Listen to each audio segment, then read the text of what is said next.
Thanks for joining today, everyone. Welcome to Maximize Your Marketing Strategy. My name is Rachel Majors, and I work for the Arkansas Small Business and Technology Development Center, or ASBTDC. And this session is about creating a marketing plan for your business, whether you're just starting out or you've been open for a while. This will help you set goals, measure success, and develop a plan that gets you results. So before we begin, I will share a little bit about ASBTDC. ASBTDC is a joint partnership of the Small Business Administration, University of Arkansas at Little Rock College of Business, Health and Human Services, and other public colleges and universities. We have offices around the state. This map shows all of our locations. I am based at the University of Arkansas Fayetteville location. So the ASBTDC is an accredited member of America's SBDC, the National Network of Small Business Development Centers. There are nearly 1,000 local centers available to provide no-cost business consulting and low-cost training to new and existing businesses. No matter where you are in the state of Arkansas, we have a center there to help and support you. So whether you're a first-time entrepreneur or a long-time business owner looking for a competitive edge, we want to help your business grow and succeed. We offer one-on-one consulting at no cost, as well as in-person and online training. Our clients include people who are starting new businesses from scratch, buying established businesses, looking to expand their existing businesses, or commercializing their research or new technology. Wherever you are on your entrepreneurial journey, ASBTDC wants to travel with you. The goal of our program is to help Arkansans start and grow businesses that in turn strengthen and sustain the economy and communities of our state. This is our agenda for today. Just for the record, we are recording this and we will send after the presentation. There are additional materials that you will get as well, a few worksheets that we will preview through this. And if you have any questions, please put them in the Q&A or chat and I will address them after I get through all of our slides. So here's our agenda. We will go over the building blocks for an effective actionable marketing plan in this presentation. First, we'll talk about how to set measurable marketing goals. Then we'll talk about how to understand and find the primary audience for your marketing. Then we'll discuss how to plan marketing activities that support your goals and connect with your audience. And finally, I'll provide some tips for managing the workload of marketing activities while you're running your business week to week. So starting with goals and metrics, one of the most common mistakes that small businesses can make with marketing is that we aren't working towards specific goals. So oftentimes we feel this need to do more, do everything, have this cross-channel strategy. And sometimes that can look like posting on social media just to post or emailing because you feel you need to or you're having a sale. Maybe you're publishing content like videos because someone told you to, or you know it might be a need in the market.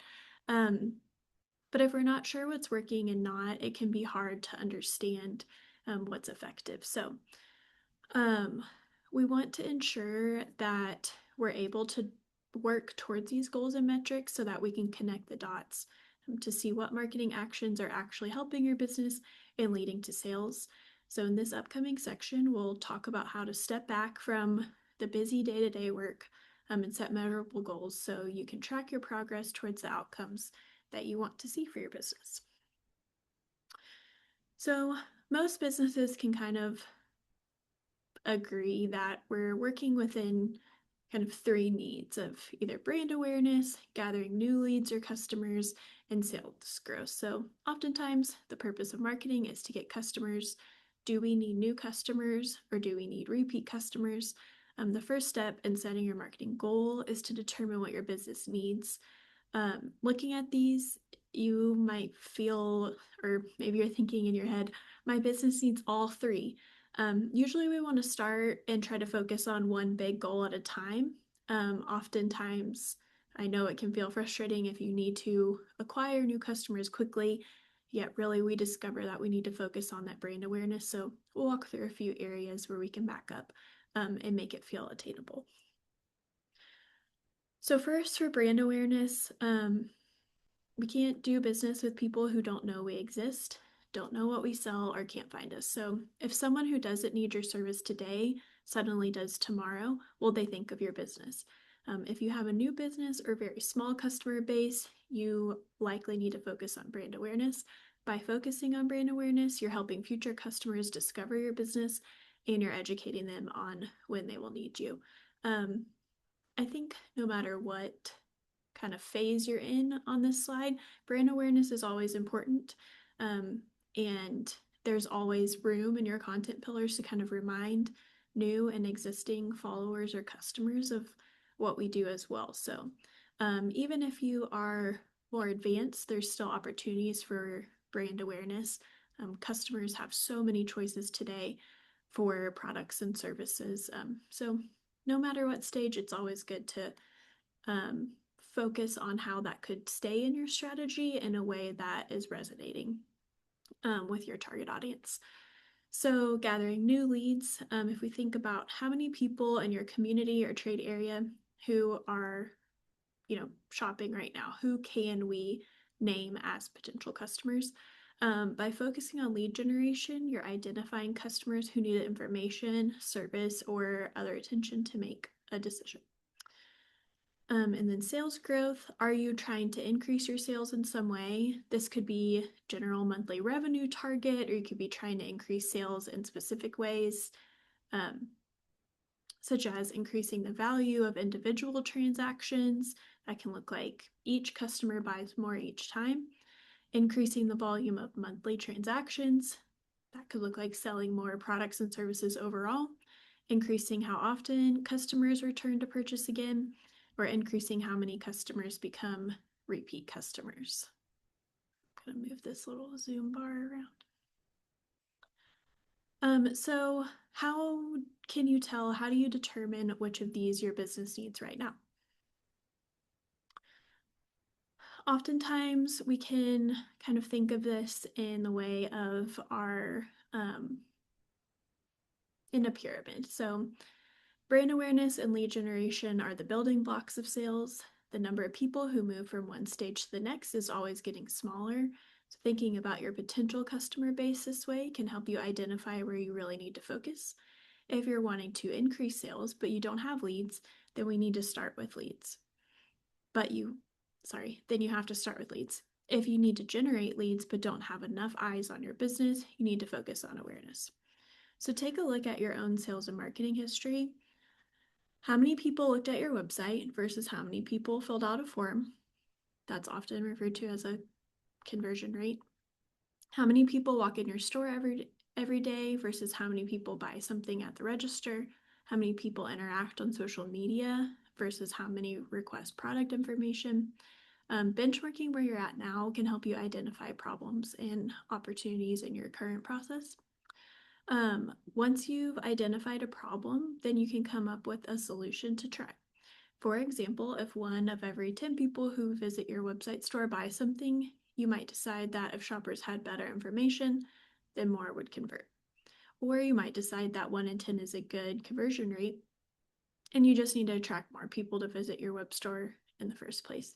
So a good marketing goal is like a scientific hypothesis.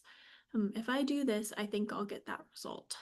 And this is ongoing, right? And this is where it's really important that we're always staying in tune and align with trends and our customer demographics as well. We might need to be adapting more often and looking at our analytics and understanding any type of change that our target audiences are going through too. So in my experience, this is an iterative process. And we don't want to put too many things into the mix where we're always testing all of our elements and we can't learn from them. But a solid A/B test has, one of our hypotheses, and we give it a certain amount of time to draw a conclusion, and then we can evaluate from there. So once you've identified what your business needs, it's time to set a specific goal for your marketing. And goals can look different across that brand awareness, acquiring new customers, and increase sales. So you might know you want to raise awareness or increase sales, but what will you measure?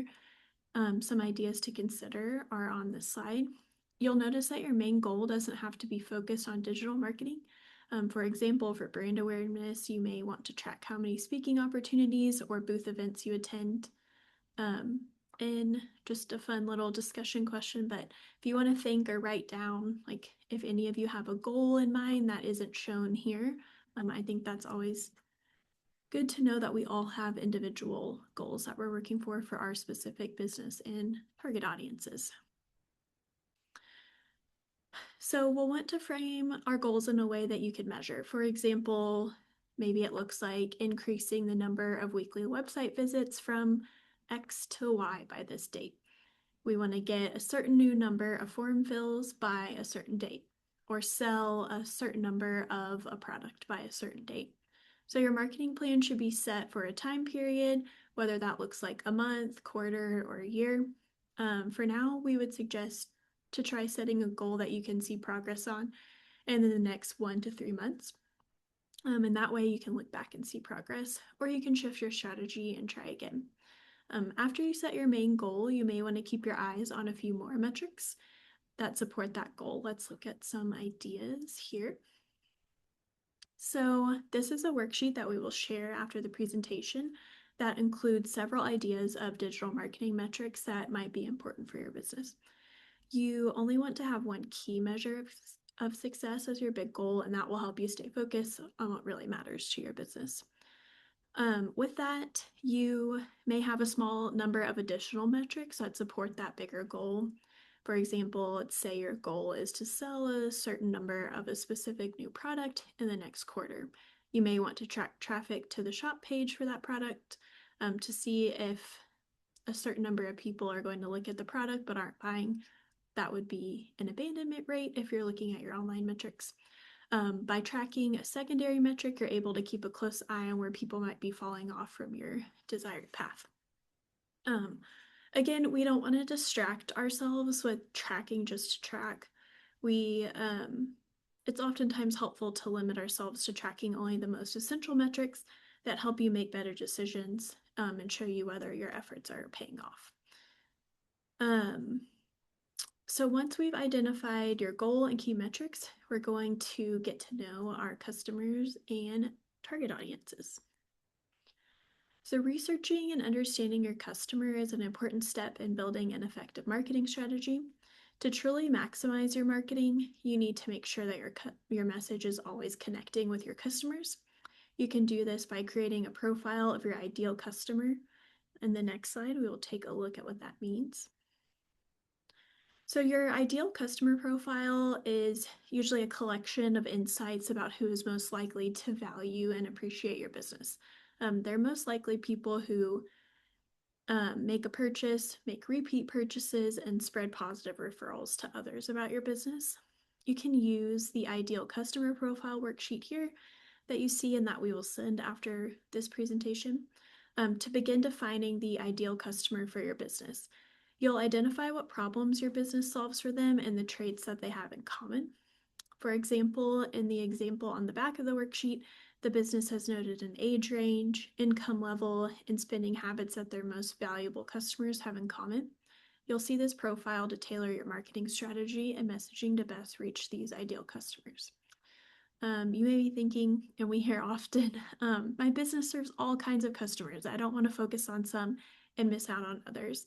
This exercise doesn't exclude other potential customers. It's going to focus your messaging to make it resonate with your core audience, which oftentimes can be a few different groups of people.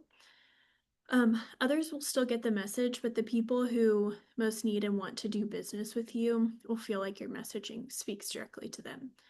When you don't define your message in this way, then you're forced to generalize and water down your message in your effort to connect a little with everyone. You may not connect strongly with anyone or those key audiences that you know are very important to your business. In the bottom of the worksheet, it will ask you to identify the challenges or problems your customer faces and how to provide a solution. Working out how your business solves a problem for a customer helps you answer a key question of why should a customer choose you? we will talk about that more on the next slide. So your business is very likely not the only business that your customer has to choose from. You know how much you consume as a customer and consumer every day, and how much we have access to in our daily lives. Like your customers and target audiences are experiencing the same thing. So they oftentimes have several alternative options to find similar products and services from your competitors. So it's very important to figure out what makes your business uniquely valuable to your customer profiles. So as you identify how your business addresses your customer's problem, consider what value they receive beyond just the product. There are many ways that businesses create value for their customers. For example, does the quality of your service stand out? Do your customers trust you for advice or coaching beyond just the service you provide? Does doing business with you raise your customer's reputation? Is your way of doing business more fun or simple than your competitors? Your unique value is often a combination of many of these elements. I think on a personal note, just the evolution of tying in more AI into our daily lives, I do think that the customer experience is increasingly important and really a strong marketing lever in today's environment. So really focusing on customer service, really focusing on attention to detail, and just creating an experience that people want to come back for, I think is very valuable right now. So you need to understand which values your ideal customer finds most important. What makes your solution stand out to them? What do you do for your customers that no one else can? Then after you identify your ideal customer, it's important to confirm where these customers are and how many are in your area. So by using your ideal customer worksheet to capture what you already know about your customers, then you can add anything you find while researching, usually online. After you have this customer profile drafted, you can bring it to ASPTDC, and our consultants can provide market research to help you. So together with your consultant, you can use market research to figure out where your ideal customers live or work, how far you might need to market to reach them, and other helpful information about their preferences, lifestyle, and spending habits. After reviewing the market research, your consultant can help you adapt your marketing or business plan to best reach the customers that you're looking to reach. So with a solid understanding of your goals and your customer, you're ready to begin working on your strategy. There are endless options when it comes to the methods you can choose from to market your business. For most business owners, the key to success is to focus your time and money on marketing strategies that reach your specific customer and produce results. So let's begin by talking about marketing channels. There's always a lot of marketing channels. So in marketing, the broad categories of marketing methods are usually called channels. You can see on this slide that there are several examples of channels that your business might choose to use. Most of the time, channels are kind of dictated by our target audience, our industry, our area, and then sometimes our budget. So when I'm advising clients, I'm normally saying 3 to 5 marketing channels is pretty reasonable to do well all of the time. I normally advise my clients to, if you can do 3 to 5 well and consistently and in a way that provides value to your target audience, then you can add on additional as needed. But it's always better to really focus on a few, do those well, and then add on as you have the resources. So oftentimes people divide marketing channels into 2 larger categories, digital and traditional. Our digital channels are utilizing internet and digital communication like social media and email, while traditional channels are often more tangible like newspapers and business expos. When choosing your marketing channels, remember to focus on your customer first. Which channels are most likely to reach your ideal customer? Does your ideal customer use email regularly, or are they more likely to read a text? Is your customer on YouTube or do they listen to local radio? This is why your market and customer research is really important to work through before you're setting your marketing channels and tactics, as it's most effective to send your marketing messages through channels where your customers will receive them. Next, we'll want to consider costs associated with these channels. So you'll likely want to have a mix of free and low cost channels with a few strategic higher cost channels.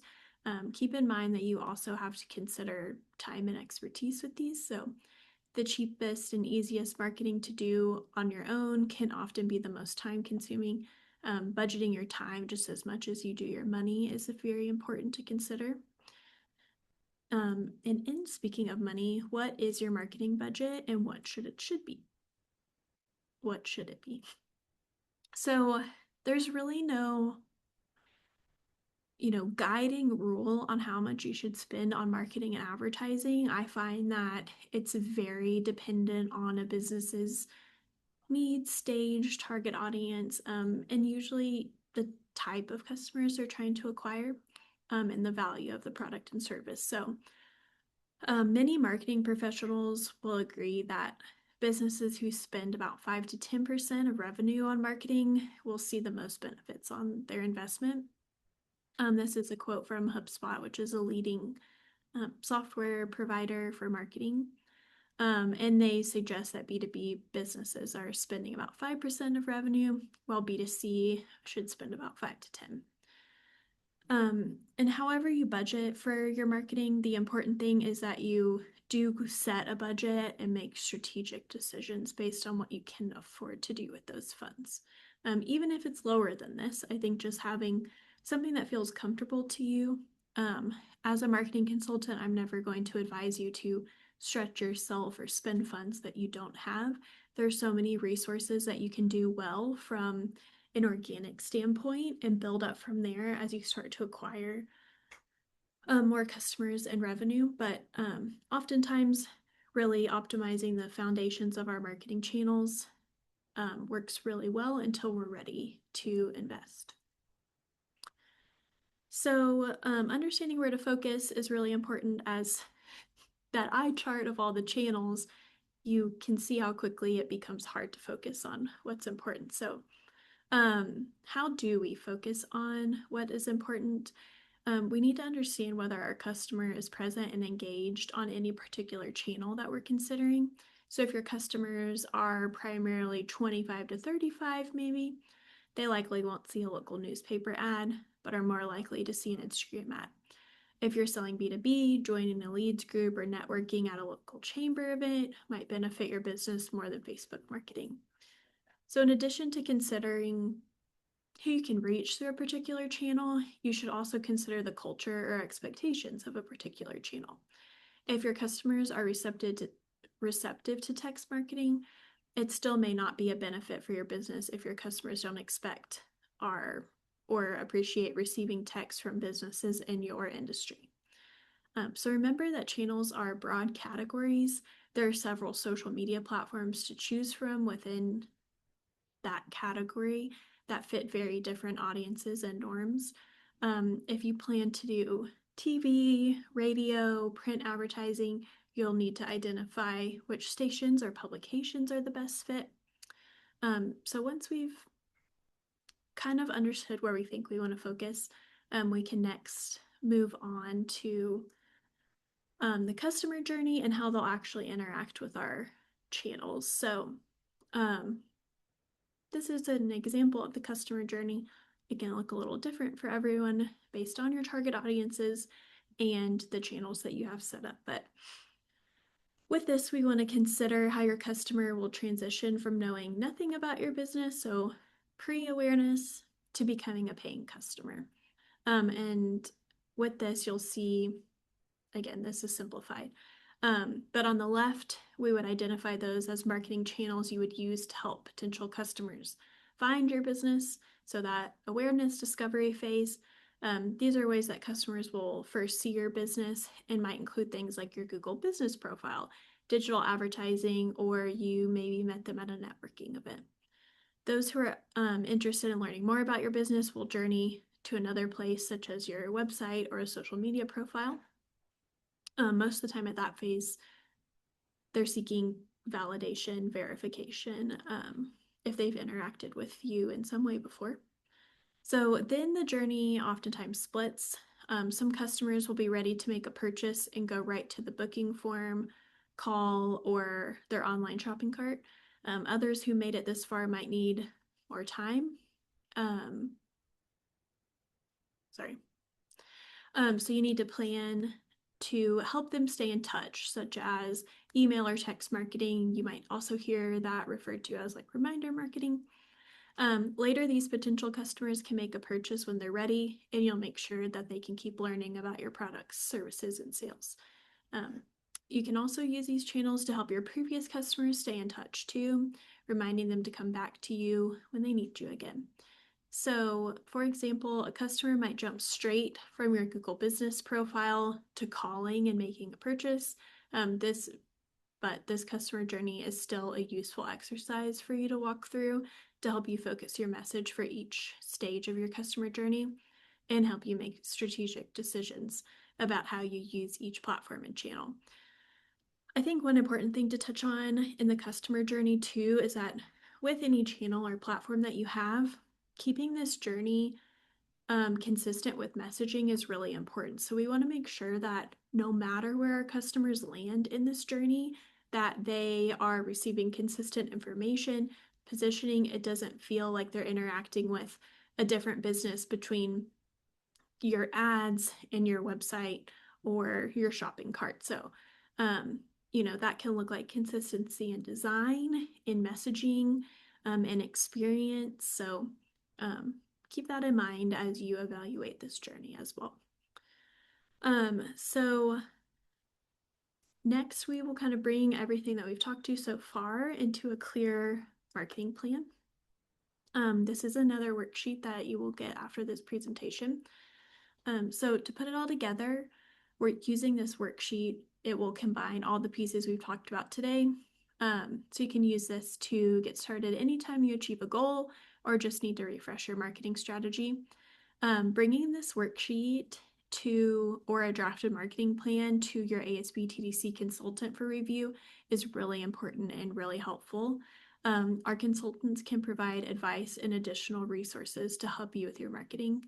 And just a reminder that we're always here to help. So additionally, doing this work is really like your target audience, your messaging, your marketing plan.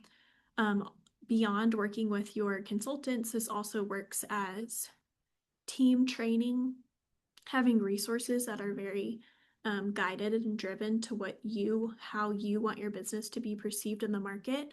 In addition to if you decide to work with any website developers or designers or anyone that you're paying for a service, like the more you can give them up front and the less discovery that they have to do, normally helps just create an efficient process and will likely save you money if you're paying someone hourly. So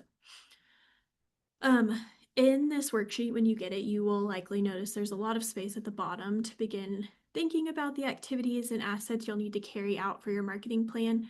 We won't get into those finer details in this training, but our final section will provide some advice for the overall management of marketing activities. So even with a great strategy and plan, marketing can still become overwhelming for small business owners. So in these next few slides, we'll review a few tips for marketing management. The first is to create a marketing calendar. So if our marketing plan is set for a time period, part of our planning process can look like scheduling out our marketing activities with specific dates and times during that time period. Having the activities scheduled allows you to work ahead.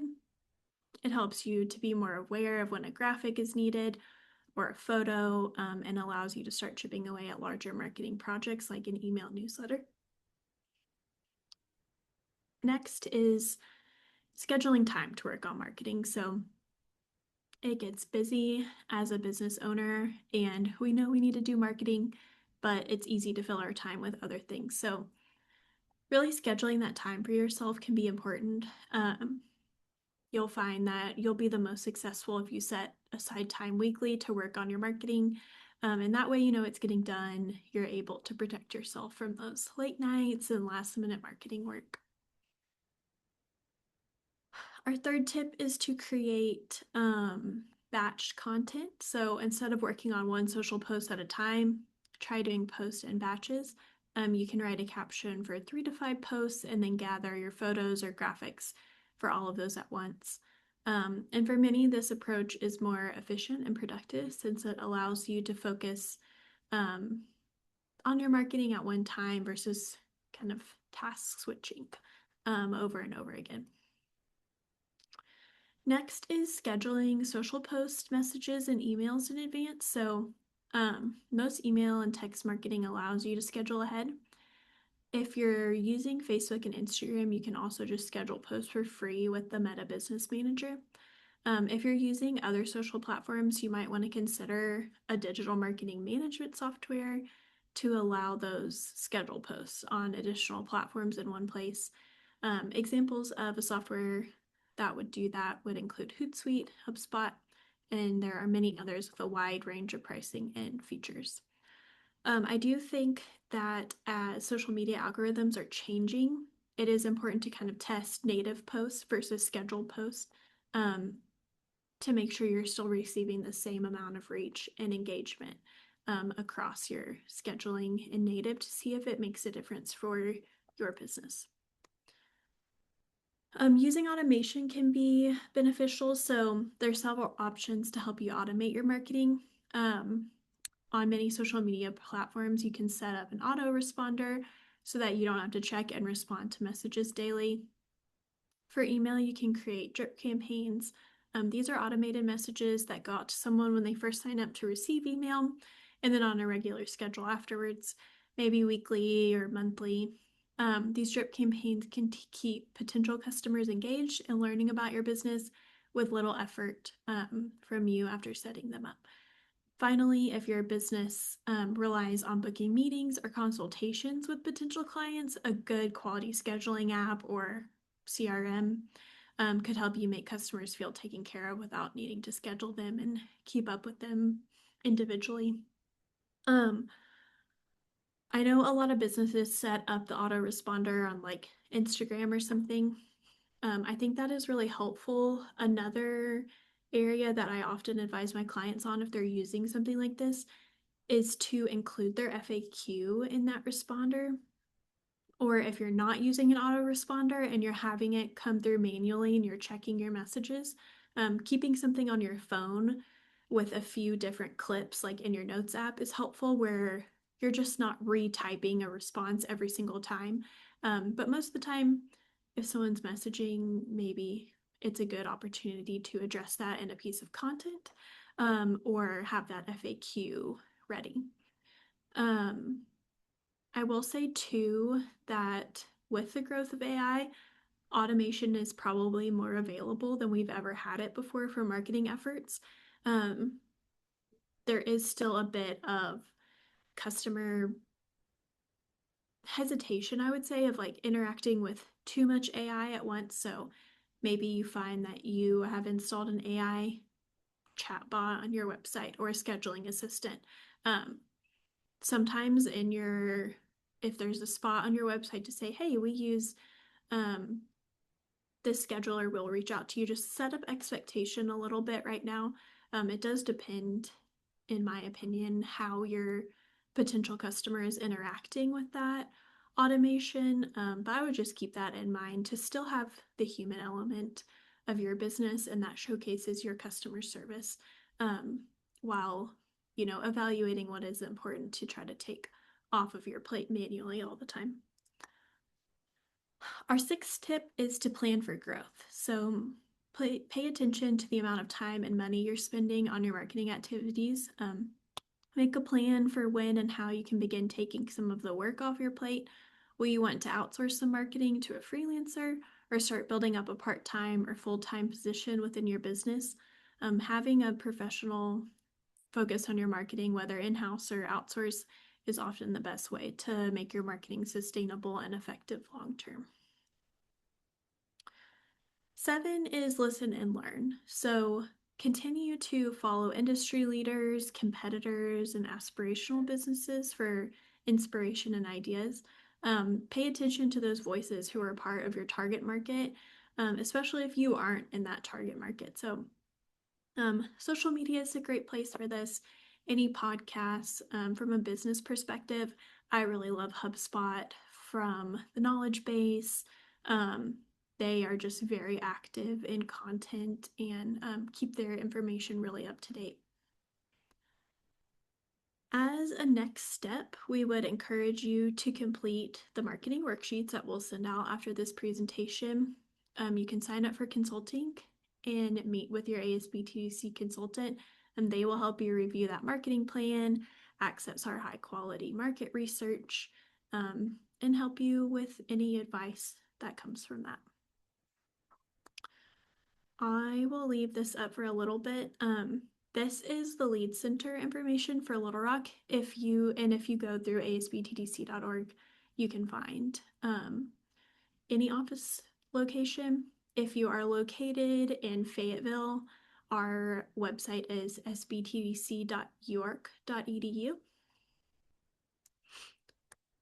And then these are our social channels for the Lead Center for additional resources and training. I'll leave this up for a second and then I will stop sharing and go to the Q&A. Okay, bear with me for a second.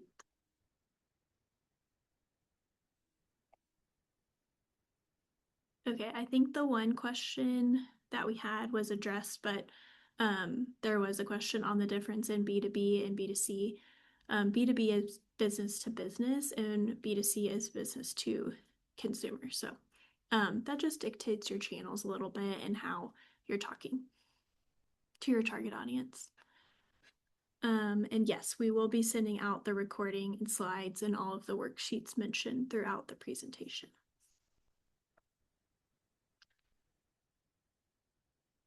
I will leave the Q&A open for a little bit if anyone has any additional questions they would like to ask. And if not, you are done with the presentation portion of this and get a few minutes back in your busy day. So I appreciate everyone for joining today. I hope this was helpful. We will get all the materials to you after, and I hope you have a great day and a great week.